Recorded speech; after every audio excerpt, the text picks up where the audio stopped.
Hozir yaxshi imkoniyat, zarba ham bor va gol!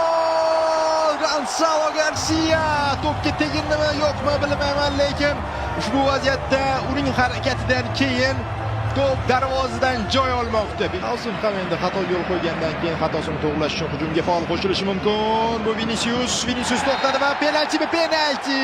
Vinicius zarba va gol! 2 va Real Madrid tezkorlik bilan hisobda oldinga chiqib olmoqda.